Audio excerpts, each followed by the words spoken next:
Are you trying to maximize, optimize, and leverage your 401k? All of the buzzwords, your 401k.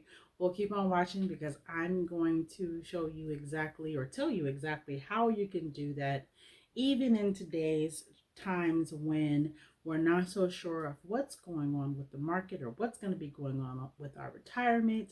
So keep watching.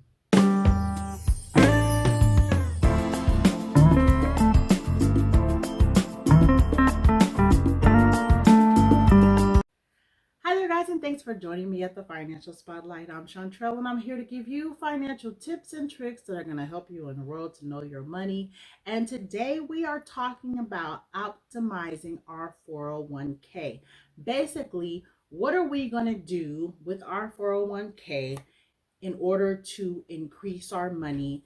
If we put it in there, we have our jobs taking the money out of our paychecks, then what? What are we going to do with it? So, one person that asked for this, thank you so much. It was about 6 months ago or so I'm totally just now getting around to it. I'm sorry. It's Blooming with BISI. I don't want to pronounce it incorrectly, but I thank you so much for this idea of a video. So I'm going to go ahead and jump into it so I can share with you all of the information that you wanted to know. So, when you have a 401k, I've made a couple of videos about 401ks. You get those 401ks or 403bs or any of those type of accounts that you would deposit your money into, where basically it's coming out of your paycheck. You let your employer know how much you want to put into the account, and then they take that out of your paycheck every month or every however often you get paid, and then they put it into this account. Now, what do you do with the money once it's in the account, or what do they do with the money that once it's in the account? So my company uses, I think it's nationwide, but different companies use different organizations to manage their 401ks.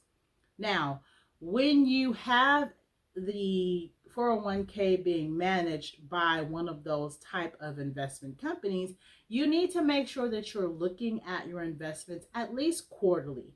Make sure things are going well. Make sure there's an increase in your income and not a decrease in the money.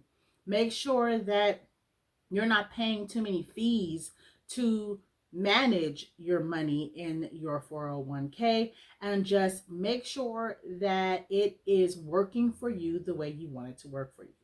For example, if you are like my age and you're going to retire sooner than later, then you would probably want to be less aggressive with your investments, and so that would mean less risk because you are closer to retirement. So you want to be conservatively investing your money, which means you want to have more of a steady increase in your income over time.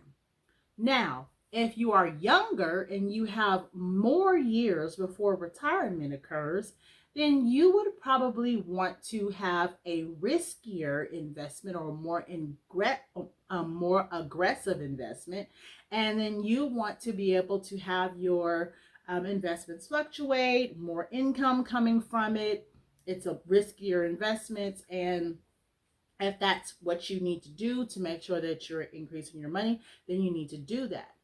But it is important. Some companies, like some businesses, when you have your money taken out of your paycheck and put into your 401k, that's just it. It's just sitting there. Sometimes it's just going to be in a targeted account, which I went into my account because I wanted to play with it and see what's going on with my money. So how they had my money invested is into a targeted account, targeted at the date of retirement. So if they see me retiring in 20 years, then they have it set for 2044. Yeah, 2044.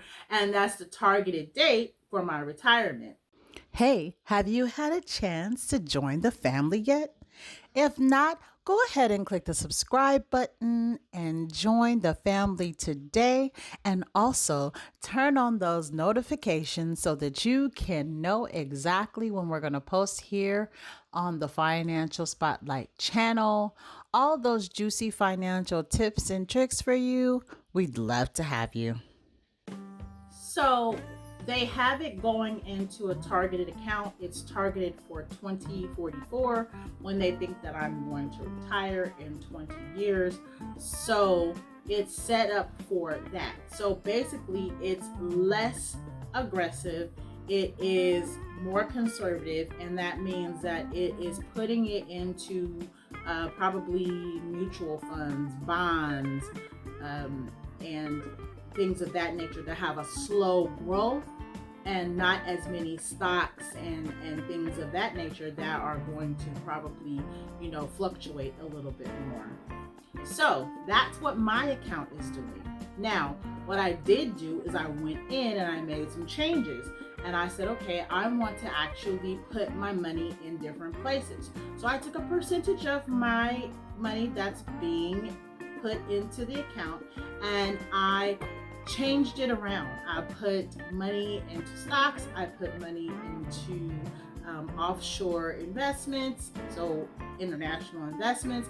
I put things in different places and ETFs, different funds that are going to build the money in different ways. I did not use all of my money. I did not allocate all of it, but I did move it around so that I can see what's going to happen to it in the future. That's called diversifying your investments. You want to make sure that you're having your investments go in multiple places. You don't want all of your investments going in one location. You don't want to have all of the stocks in your company purchased. You don't want to have it all going into bonds. You don't want to have all of your money going into one place. You want to diversify it, and you want to have it going in different locations. Now, the other thing is a mutual fund is the best thing for you, because when you have a mutual fund, that's going to be, especially if you're close to retirement, that's going to give you a slow growth. That's going to allow you to invest your money and for it to grow slowly and for you to see some type of increase in your income. So like I said, the name of the game is diversification, also making sure that money is going to different locations and that it's working for you. Also, you want to make sure that you're not paying too much to manage this account. You don't want to be paying a large sum and you're not actually getting a return on the payments that you're paying. Also, you want to make sure that you are looking at these investments quarterly. If you see them not increasing the way you want them to increase, then by all means, make some changes because you have the ability to do so. If you don't feel comfortable making those changes, then you can always have your 401k managed by one of the investment specialists that work for the company that your money is invested in. So if you have any questions, make sure that you put those in the comment section below. I will make sure that I look at them, research it, and answer the questions for you. Please make sure that you share this with your friends and family if they need to know about their 401k and how to maximize it, optimize it, and increase the income from that. And also, please subscribe to the Financial Spotlight family. We'd love to have you. Thanks for joining us. Thank you so much for watching. If you want to find out more information about 401ks, go ahead and watch this video right here. And we'll catch you next time here on the Financial Spotlight.